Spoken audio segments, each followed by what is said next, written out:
7:23. Welcome back to Great Day for this Monday. It's the 13th of July, and we love it when Rebecca Harold stops by because we feel that you'll end up being a little safer when she's done visiting with us, because we're talking about security, because that is your specialty. That is. How long have you been doing privacy. that, just so people know? Well, over 26 years now. So I basically got in on it right at the very beginning when we started getting into more sharing of networks and so on. So you're 36.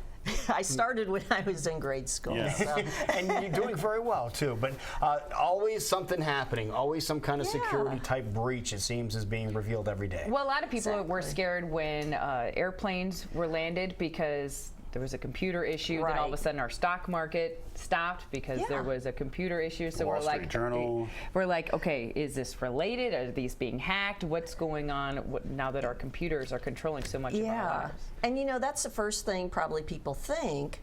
But I do believe that it was just bad problems within the network. For software problems? Software problems. Because they announced that right away. We were talking about that here on the program. I mean, initially, right off the bat, they go, "This is not a hack job. We were not hacked." And but how do you know that you guys weren't, messed with? Right. Well, usually you can tell pretty quickly if, like, you did an upgrade and oops, we didn't test good enough before we put it into production, and now it's causing a problem. Hopefully, they backed up before they upgraded. Yes, hopefully they have a backup. And actually, they should have had a backup system that would kick into place as soon as one system goes down. So basically, that means if you have one part of the network go down, another one comes up to take over right away to make sure that things can go on. So it sounded like they just had some network and programming issues, and we're getting more and more complex systems, so it requires much more testing before you actually put it into wide use. So that was just a really random coincidence that there were planes landed and the stock market went down and the Wall Street Journal went down all within hours of each Well, other? I think it might have been. There might have been some hacks in there, and from what people could tell right now, it doesn't look like there is. But, I work with a lot of clients who are technology companies, and a lot of them are startups. And something I'm finding with most of them is that they don't do sufficient planning or testing before they put things into production, or they'll test good before they put it into initial use, but then they start making changes on the fly.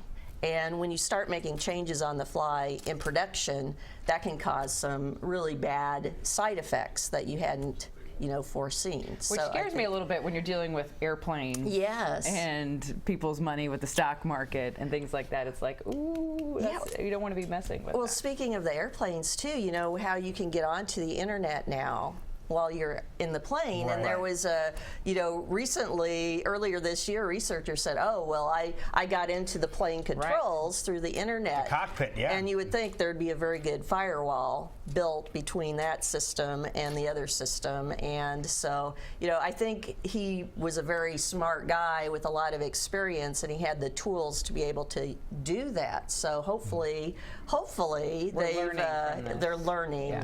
It's better to learn from the researchers who are trying to do this than find out after somebody malicious has actually done something. What are we going to touch on here real quick? Well, the OPM, the Office of Personnel Management, that's with the government hack, so you've heard a lot about it. And actually, they had problems starting back in 2013.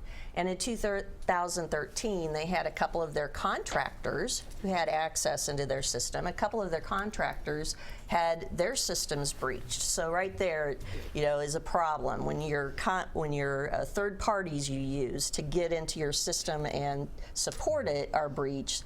That means that they could allow a pathway into your network. But then also, OPM itself was breached in 2013. Now, during that time, they downplayed it and they said, well, we didn't have any personal information breached. But what they did access, come to find out, was such things such as the network information and systems information.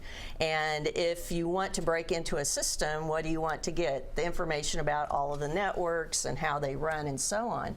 So go forward to 2014, that's when they started having their breach of actual personal information. So we first found out about 4.1 million personal information records that were breached, and a lot of that had to do with IDs and passwords and other types of information. But then the second breach we found out about, and this had been going on for a very long time with the hackers being in the system. The next one had to do with what's estimated now to be 22 million That's a lot. people. And it's really sensitive information because when you apply for a job with the government, you have to go through a lot of background checks. So you have to fill out a form that's literally 120 to 130 pages long. Jeez. And in that form, you provide information about your health, about your family members, about where you live, about foreign contacts that you might have. So it's got a lot of information not only about the applicant, but it's got a lot of information about people that the applicant knows, their family So members. many degrees of that person. Yes. So now they're thinking that if it was China, and nobody's admitting that it was China, but just think about if another government that wants to be able to spy on or gather information had all this information about salaries and so on, they could say, you know, this person might be willing to take a bribe if we approach them. That's the kind of things they could use this That's for. the kind of things they could use it for. Well, a lot of other information can be had, and protecting yourself, this is key, isn't it? This Yes. is how you get a hold of Rebecca. Yes, you can go out to my website. This is my first one, and click on the question mark, and I'll be happy to answer your questions that you have. This is my new service for businesses who want to create a strong security and privacy program and also have good vendor management oversight, since that is a big issue.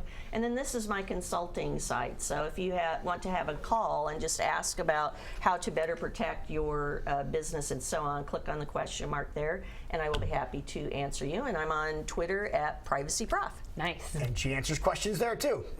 That's I ask her me questions too. there all the time. Wonderful. Yeah. Good to see you. Thanks Good for to coming see in. you guys. It is 7:31. We'll be right back. You're watching Great Day.